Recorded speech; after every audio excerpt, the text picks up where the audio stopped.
Today we're actually taking a quick flight over to the coast. One of our clients has some hotels up and down Pinellas, Hillsborough County. We have some outstanding flood claims that are taking forever, so we're going over there to shake a few things up and see when we can get rolling. Be a quick flight over there. Should be about 30-35 minutes to KPI, and we'll be on site.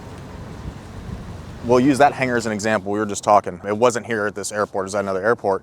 But one of our clients took delivery of a new 550. It was in a shared hangar space. The hangar was leased to a third party, which then the FBO operated. And the important part here is that the aircraft owner could see that there were no really guidelines as far as who was moving the aircraft in and out. And in a shared hangar space, this is of utmost importance. A couple of reasons. One, who's allowed to move the aircraft? And we want to make sure that qualified persons are moving those aircraft, right? And two, if the aircraft is damaged, who's at fault? So those are a couple important things we always want to look at. Contract review is very important. We want to make sure we have proper indemnification in those contracts so that if something does happen, which we don't want, that we have fast recovery. And not only having the proper insurance, making sure it's documented. So that's one thing that we do for our clients. I mean, someone can say they have insurance. Are they providing you documentation? Are they listing you as additional insured? So all of those things matter a lot. And why do they matter? Because claims do happen, and we just want to be set up and make sure that our clients are protected so that in the event of a claim, we have proper recourse and fast recourse. If we have them, we're using them to make money, whether it's for business or whether it's for, Part 135 operation, they got to be flying to make money. So we want to make sure that we can recover quickly and get them back in the air. We talk about subrogation, right? And subrogation is going back basically to the at-fault party to recover versus filing under your own insurance. Have to make sure, one, that you have the proper coverage, two, proper indemnification in place when applicable, and risk transferred to the at-fault party, so you can always minimize filing on your own policy to keep your costs down as low as possible. But we're getting off track. We got to get in the plane. We got to get on site because we're actually running a few minutes late.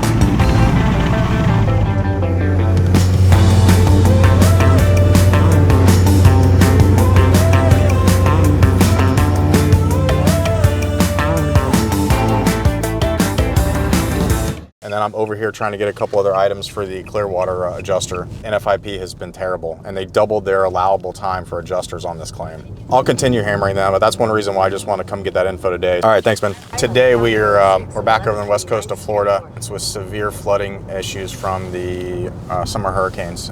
This was a very bad flood event, right? The problem with the National Flood Insurance Program, it's called the NFIP. It's administered through FEMA. In my experience of 18 years in the insurance business, anytime something's admitted or handled through a government entity, whether it's a state or federal, it can move very slow, and there's a lot of roadblocks, and that's what's happening. So one of the things that we push for on all of our clients, if it's possible, when we take over management of their insurance program, is we try and move, when possible, all the flood coverage to private carriers. So this is an example of if we could get a private carrier on and not the NFIP on some of these flood claims, it could expedite the claims process, right? So bottom line is, if you guys need help with structuring your flood program correctly and want to look at absolutely all alternatives to mitigate the recovery time from your flood policies, feel free to give us a call.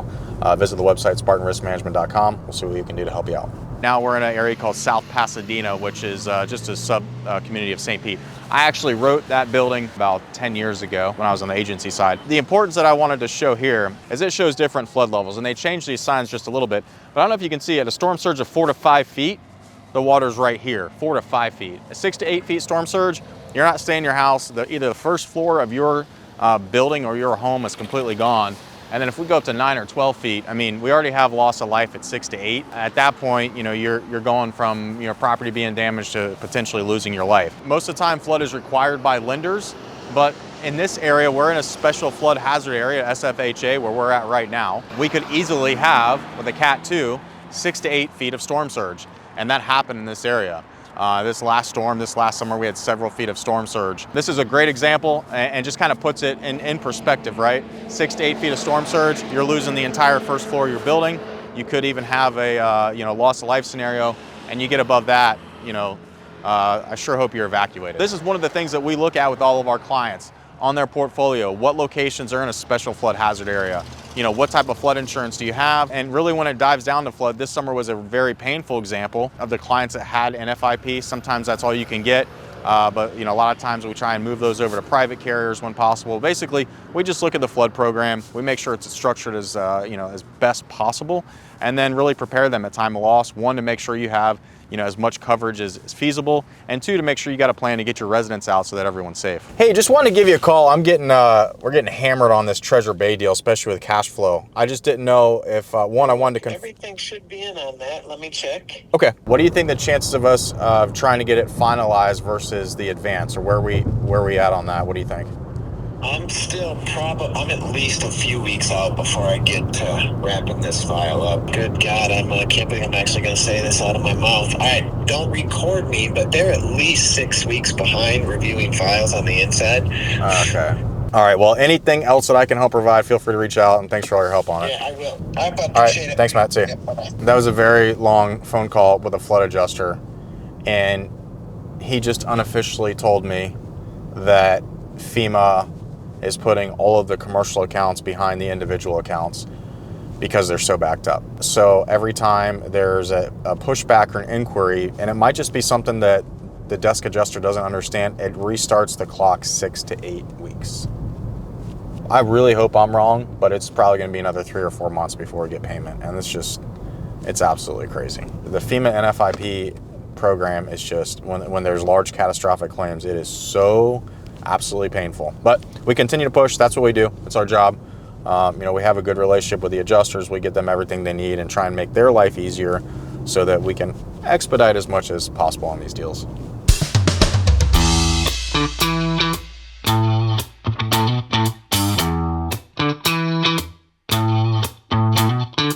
This actually looks really nice here. There were some losses, had some flood losses, the property across the street and this property here. One of the adjusters needed some extra information, so we're just coming over to get it for him. We don't typically do this, so we're just gonna get a few measurements, help the adjuster out.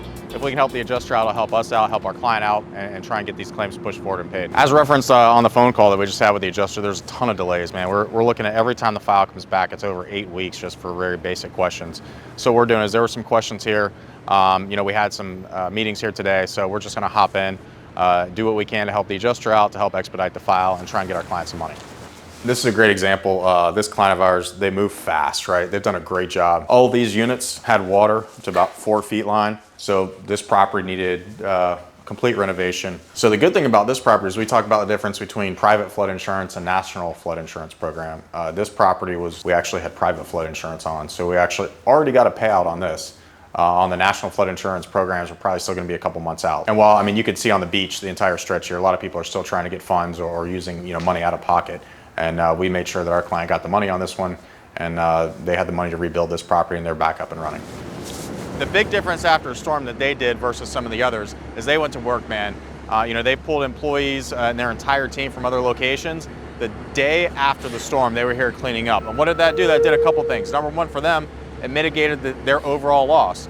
And we talk with all of our clients about this. The sooner you can get into rebuild to start moving, it's going to minimize your business income loss. It's going to minimize your loss total.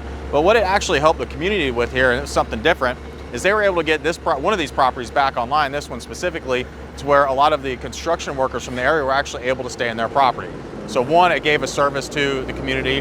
The construction workers had a place to stay, but two, it minimized their loss. It helped them get back up online. They got one of these properties back online within days, as soon as power was up. So there are things you can do. We talk with all of our clients about this, a lot of the post-disaster plans, mitigation plans after a storm. So the faster you can get in, rebuild, and get your properties back online, the faster you can recoup money. All right, we're all set here at this location up in Clearwater. We've got a location to stop in at John's Pass in Treasure Bay. We're gonna grab lunch on the way, and we're gonna keep rolling with the day here. You just asked me an interesting question about, all right, we fixed the property and we're gonna just go get insurance on it again. Well, yes and no, that can't happen. At some point, I can't recall the year, FEMA put something into place, the type of construction, whether is it post-firm, FIRM, or pre-firm, FIRM, and that means the date when the flood maps were created, and basically that's when a lot of the flood insurance regulations started, right? So if you have a property, essentially a pre-firm, FIRM, a pre-firm building is going to be built, an older building, right?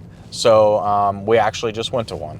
One of the hotels we went to was a pre-firm building, and a couple of these losses that we have right now are pre-firm. It means At the time of construction, there was not a base flood elevation that building had to be built to, right? Well, the importance in that, in this example, is that newer construction, post-firm, FEMA, National Flood Insurance Program, will not pay for certain building improvements that are below base flood elevation.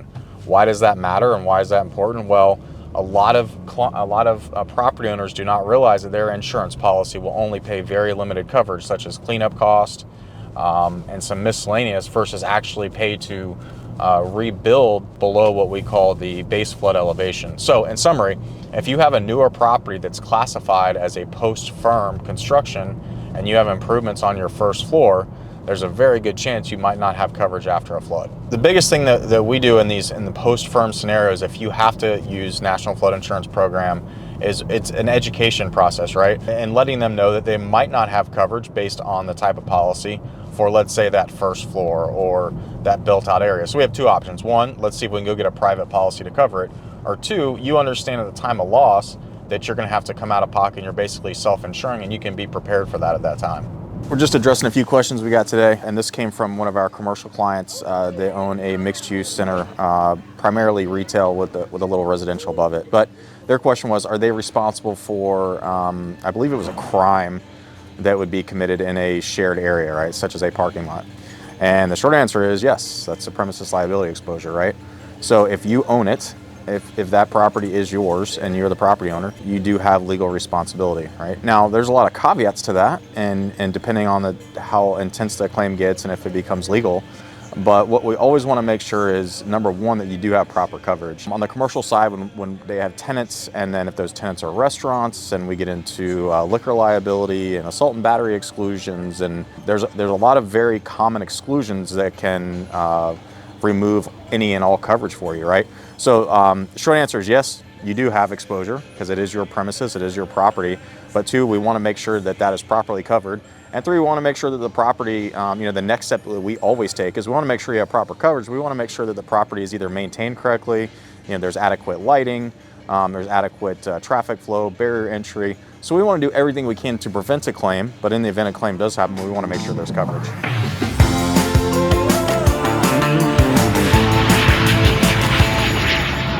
All right, we're about to head back to Orlando. If you guys have any questions, feel free to reach us at SpartanRiskManagement.com. Be happy to help you out.